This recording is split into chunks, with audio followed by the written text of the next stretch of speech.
and the coaches get on the officials. I mean, there are coaches that every time an official walks by, they have something to say to them, whether it's a good point or not. They're just there to ride them. I know a couple in Maryland. Yeah, and not only do you hear the coaches, you can hear, especially if the gym's not that crowded, you can hear every single voice sometimes.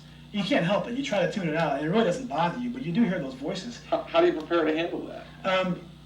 It's funny, you can't go to a basketball game, be irritable, or carry some of your frustrations from work to a game because you're going to react negatively. You got to try to let people vent a little bit, as long as they're being respectful. If a coach wants to ask me about a call, as long as I'm not running up and down the court and I have time, I'm going to talk to him and try to work with him.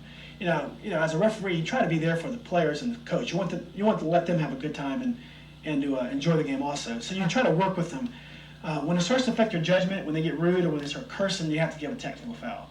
Now, a player, you give less leeway. If a player is questioning your call, he does so in a respectful way, you may give him a little leeway, but in general, you're not going to take a lot of foolishness from players. If not, it's going to get crazy out there. You're going to have 10 people question every call you make.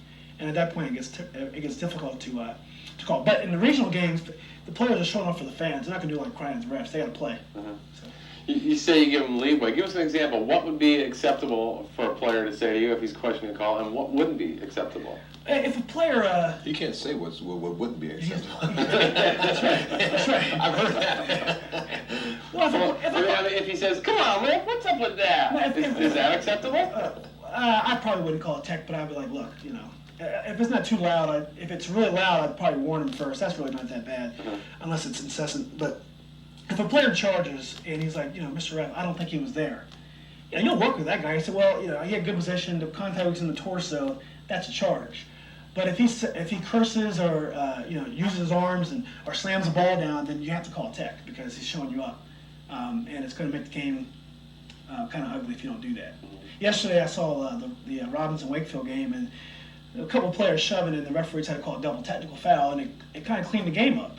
So sometimes you have to sacrifice fouls on players, but it makes the game better. To establish control. Establish control. But yeah, you got to let them show their personalities. I coach basketball too, and I have to admit sometimes I'm tough on officials. I try to be fair, but I understand where they're coming from. They're trying to do their job. They have a tough job. What's the biggest difference from you going to a player to an official? Did that change your perspective of the game any? I think it did. I remember when I first started officiating, I was 18, 19 years old, and I was already doing games. And I was down in Charlottesville, and the players, I was really young looking. I was only 5'5" at the time, and I was so young looking that the players would talk to me like I was one of their friends. They wouldn't respect me as like one of a teacher or a coach or something. As I got older, it got better.